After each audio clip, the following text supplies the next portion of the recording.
Hi everyone, कैसे हो आप सभी लोग। आई होप आप लोग अच्छे होंगे। मैं हूं राहुल जयसवाल एंड स्वागत करता हूं आप सभी का एक बार फिर हमारे यूट्यूब चैनल JR ट्यूटोरियल्स में। फ्रेंड्स, आज अगेन आपके सामने एक मोस्ट इंपॉर्टेंट साइंस का लेक्चर वीडियो लेकर आ गया हूं दोस्तों, जिसमें हम पढ़ने वाले हमारे 10th स्टैंडर्ड के लिए साइंस सब्जेक्ट का जो पार्ट 2 होता है उसका जो हमारा चैप्टर चल रहा था दोस्तों, जिसका नाम है चैप्टर नंबर 10 डिजास्टर मैनेजमेंट। आज हम इस पर्टिकुलर चैप्टर का लेक्चर नंबर 3 आपके लिए लेकर आ गए हैं, जो कि अगेन एक बहुत ही ज्यादा इंपॉर्टेंट लेक्चर वीडियो होने वाला है। एंड साथ ही मैं आपको बता दूं दोस्तों कि ये जो लेक्चर है ये हमारे इस चैप्टर का आखिरी लेक्चर यानी कि लास्ट लेक्चर होने वाला है। और आज फाइनली हमारा ये जो 10th चैप्टर है डिजास्टर मैनेजमेंट ये हो जाएगा टोटली कंप्लीट। ठीक है दोस्तों, तो कुछ बचे हुए टॉपिक्स है इसके बारे में डिस्कस कर लेंगे। ओके,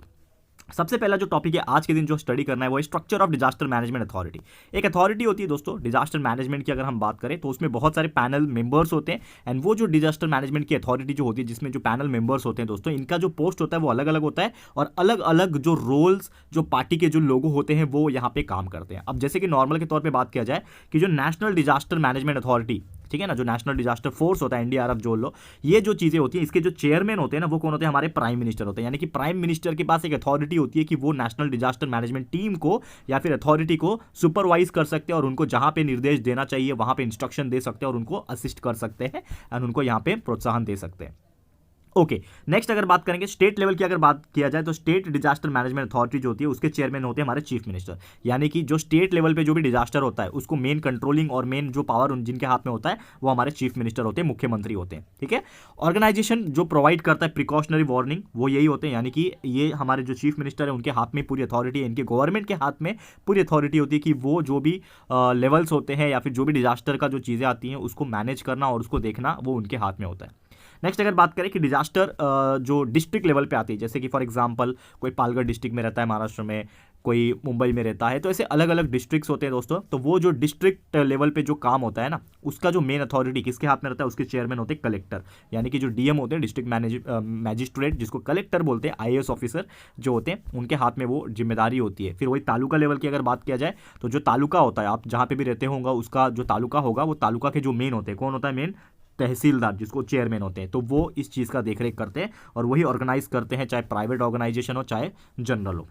और नॉर्मल पब्लिक की बात करें, जो जनरल पब्लिक होती है तो गांव वगैरह लेवल पे जो चेयरमैन होते हैं वो सरपंच होते हैं। जो गांव के साइड गांव के मुखिया कौन होते हैं, सरपंच होते हैं। तो ये उनके हाथ में होता है और इनके पास सिस्टम होती है जो इवॉल्व कर सकती है, रेस्क्यू करवा सकती है, रिहैबिलिटेशन वर्क जो है वो करवा सकती है। तो ये सभी जिम्मेदारी जो होती है वो उनके हाथ में होती है। क्लियर है दोस्तों, तो उम्मीद करता हूँ कि इनका स्ट्रक्चर किस प्रकार है डिजास्टर मैनेजमेंट अथॉरिटी का, ये आपको समझ में आ गया होगा। नेक्स्ट बात करेंगे कि ये जो डिजास्टर मैनेजमेंट अथॉरिटी है इसमें जो डिस्ट्रिक्ट लेवल पे जो काम करता है वो कैसे करते हैं। तो डिस्ट्रिक्ट लेवल पे क्या होता है, जो हमारे डिस्ट्रिक्ट कलेक्टर होते हैं ये रिस्पॉन्सिबल होते हैं डिजास्टर मैनेजमेंट के लिए कि डिजास्टर मैनेजमेंट किस प्रकार करना है। फॉर एग्जांपल कुछ भी डिजास्टर होता है, फ्लड आ गया, अर्थक्वेक आ गया, तो कैसे लोगों को भेजना है, रेस्क्यू कैसे करवाना है, रिकंस्ट्रक्शन वर्क, रिहैबिलिटेशन वर्क, ये सभी चीज कैसे करवाना है, कैसे बाकी चीजें इंप्लीमेंट करनी है, रिहैबिलिटेशन स्कीम्स कैसे प्रोवाइड करनी है, ये सभी चीज किसके हाथ में रहते हैं, डिस्ट्रिक्ट कलेक्टर के हाथ में होता है। और कलेक्टर जो होते हैं उनके हाथ में रिस्पॉन्सिबिलिटी होती है, that is collector is responsible for planning and coordinating and controlling the implementation of the rehabilitation programme. यानी कि जो भी प्रोग्राम करवाने हैं, क्योंकि आपको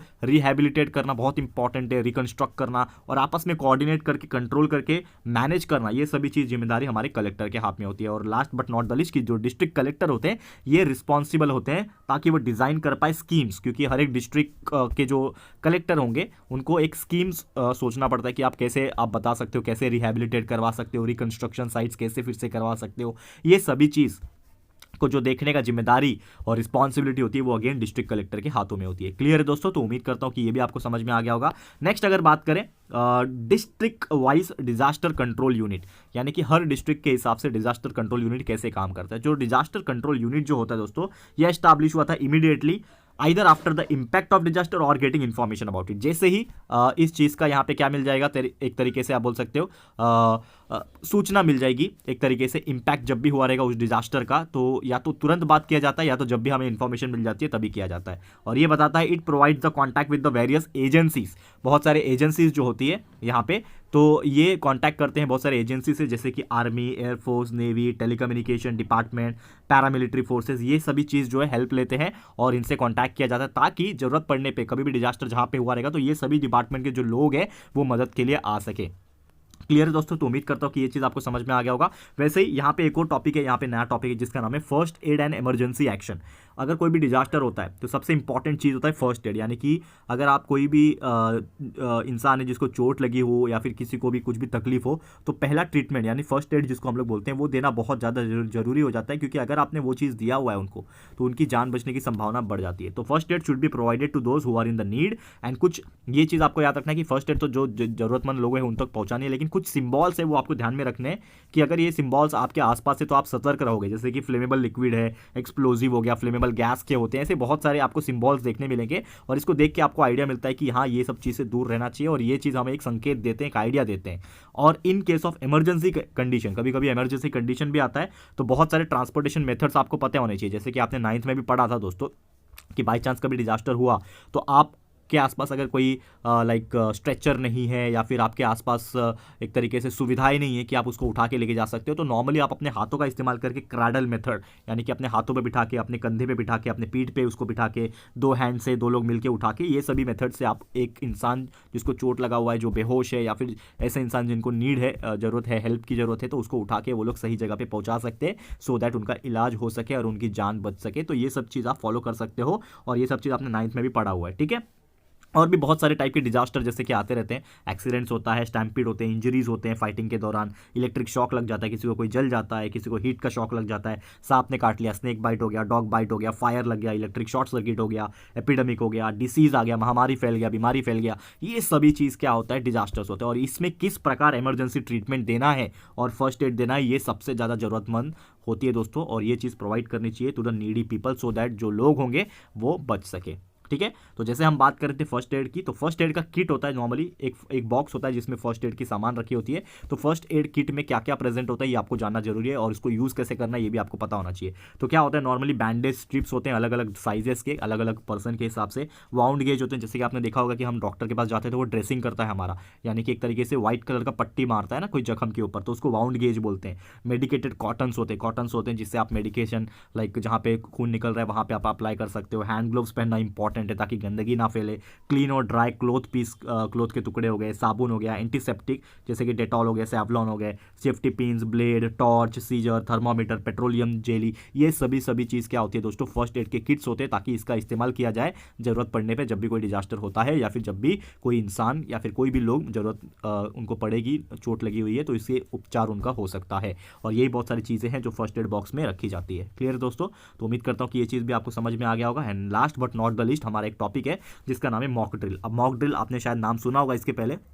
कि मॉक ड्रिल क्या होता है, एक तरीके से प्रैक्टिस होता है ताकि ये चेक किया जा सके जैसे कि डिजास्टर अगर होता है तो उसके बाद हम क्या कर सकते हैं, तो उसी का एक ट्रेनिंग दिया जाता है, एक मॉक ड्रिल करवाया जाता है, एक प्रैक्टिस करवाया जाता है कि चलो एक इमेजिनरी सिचुएशन क्रिएट किया जाता है उसमें कि यार ये डिजास्टर हुआ है कि आप उसके बाद क्या करोगे, तो चलो प्रैक्टिस करो, वैसा वाला टाइप का किया जाता है। तो normally it is a practice to check the preparedness, यानी कि लोग कितने प्रिपेयर है कि नहीं डिजास्टर को फेस करने के लिए एज अर्ली एज पॉसिबल। तो उसका एक प्रैक्टिस करवाया जाता है, वर्चुअल सिचुएशन क्रिएट किया जाता है, यानी कि एक इमेजिनरी सिचुएशन डिजास्टर का क्रिएट किया जाता है ये चेक करने के लिए कि कितना रिएक्शन टाइम लग रहा है और कोई भी टाइम के हिसाब से हम कैसे अपने आप को प्रिपेयर कर पाते हैं और क्या हरकतें करेंगे और क्या हम लोग को प्रिकॉशनरी मेजरमेंट का फॉलो करना पड़ेगा कोई भी डिजास्टर टाइप का डिजास्टर से मैनेज करने के लिए। और मॉक ड्रिल जो होता है ये अरेंज करवाया जाता है डिजास्टर फायर के ऊपर, अगर आग लग गई कभी ऐसा, तो बहुत सारे स्कूल्स जानबूझ के फायर फाइटर्स का एक तरीके से ट्रेनिंग प्रोवाइड करते हैं। इसमें कुछ डिमॉन्स्ट्रेशन कि आग को कैसे बुझाया जाए, यानी एक्सटिंग्विशिंग द फायर, पीपल को कैसे बचाया जाए, लोगों को कैसे बचाया जाए अगर वो हायर फ्लोर पे ट्रैप हो जाते हैं, फंस जाते हैं बिल्डिंग्स में, कैसे रेस्क्यू किया जाए पर्सन्स का। तो ये सब की छोटी मोटी ट्रेनिंग की जाती है मॉक ड्रिल में।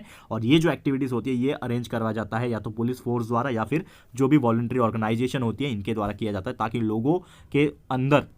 या फिर जो भी टीम्स होती है ना, जो अथॉरिटी के अंदर टीम्स होती है उनको प्रैक्टिस करवा सकें, क्योंकि जब रियल सिचुएशन आएगा और रियल में जब कोई डिजास्टर होगा तो वो एक्शन ले पाए फटाफट से और उनका दिमाग चले। क्लियर दोस्तों, तो उम्मीद करता हूँ कि ये भी टॉपिक आपको समझ में आ गया होगा दोस्तों। तो इसी के साथ हमारा ये जो टॉपिक है ये खत्म होता है और इसी के साथ हमारा ये जो चैप्टर है जिसका नाम है दोस्तों डिजास्टर मैनेजमेंट, ये होता है फाइनली कंप्लीट। तो thank you so much for watching this video and मुझे पूरी उम्मीद है कि ये पूरा चैप्टर आपको क्लियर हो गया होगा। तो जल्द मिलेंगे हमारे अगले लेक्चर में जिसमें हम लोग आपके लिए ऐसे ही और भी बेहतरीन चैप्टर्स जो बचे हुए हैं साइंस के अंदर अंदर वो हम लोग शुरुआत करेंगे एंड पूरा कोशिश करेंगे फटाफट से आपका सिलेबस कंप्लीट हो सके। ठीक है दोस्तों, तो आज के लिए इतना ही। ये वीडियो आपको कैसा लगा है दोस्तों, प्लीज हमें कमेंट करके बताइएगा। ये चैप्टर आपको पसंद आया कि नहीं, प्लीज वो भी बताइएगा। एंड अगर आपको ये वीडियो पसंद आया, यूजफुल लगा है फ्रेंड्स, तो प्लीज वीडियो को लाइक कीजिएगा, शेयर कीजिएगा अपने सारे फ्रेंड्स लोग को, फटाफट से शेयर कर देना। एंड अगर आपने अभी तक इस चैनल को सब्सक्राइब नहीं किया है तो हमारे चैनल को भी फटाफट से सब्सक्राइब कर दो, साथ में बेल आइकन को प्रेस कर देना, ताकि जब भी हम लोग वीडियो लेकर आएंगे आप लोग को नोटिफिकेशन मिलती रहेगी। ठीक है फ्रेंड्स, तो मिलते हैं हमारे अगले वीडियो में। ये वीडियो देखने के लिए thank you and good bye.